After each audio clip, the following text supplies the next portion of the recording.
On Sabbath, February 13, 1915, Ellen White was going into her writing room, which was on the second floor of her home in Elmshaven, in Northern California. And whether she turned or tripped, we don't know, but she fell. And she cried out in pain. Her niece was in an adjoining room, came running, and found her Aunt Ellen there in pain in the doorway going into her writing room. Her niece, of course, was afraid that her Aunt Ellen, who was 87 by this time, had fallen and broken her hip. And so she tried to help her get a little more comfortable.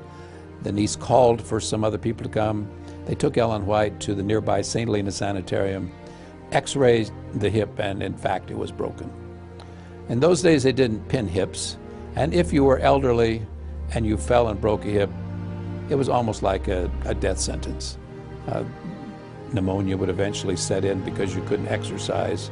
And so everyone knew that Ellen White's days, unless God worked a miracle, Ellen White's days were not going to be too many more. You can imagine when the word got around among Seventh-day Adventists that Ellen White had fallen and broken her hip, there was a great deal of concern. There had never been a time before when there was not a living connection between heaven and earth in this church.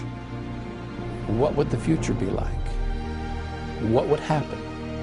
Willie White, her son, Ellen White's son, knew that Adventists were very concerned and were praying around the world for his mother. And so almost every week from then until her death in July, he would send a little short notice to the Review, and they would print those on the back page of the Review. And you can read through them, and you can see as you read over the next few weeks and months that she's getting weaker and weaker, and in fact God was going to let her rest. When you come to just a few days before she died, she was talking, this was 2 or 3 days, the day she actually died, she was unconscious by then. But 2 or 3 days before, her son, someone else was there in the room, and she said the last words that she spoke, which were, "I know in whom I have believed."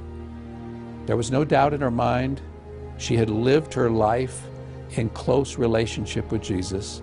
She knew her salvation in him was secure, and there was no fear about dying.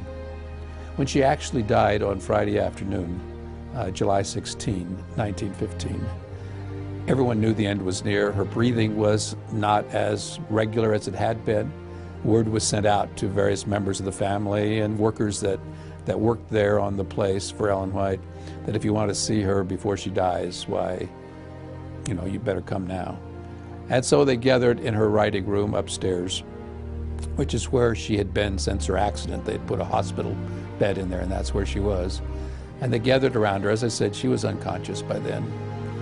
Talking to someone that was there that day, they said that when the end came, she would inhale and then exhale and then inhale, but it was getting less and less frequent. Ellen White's second oldest granddaughter, who was a very warm and loving person, sat there next to her grandmother's bed, holding her grandmother's hand. Somewhere, Mabel, that was the granddaughter's name, Mabel had heard that occasionally a person, just before they die, though they have been unconscious, may come to life, come to consciousness again. And if her grandmother became conscious, she wanted to make certain her grandmother knew someone was holding her hand. But the person that was there that told me said that when the end finally came, there was no struggle. It was just like a candle burning itself out, and finally the last poof, the last little bit of smoke from the candle. For 70 years, Ellen White had been the Lord's messenger. For 70 years, she had brought messages of hope and instruction and encouragement to this church. And for 70 years, she had walked in a relationship with Jesus, so that, as I just said, her last words a few days earlier could be with confidence, "I know in whom I have believed."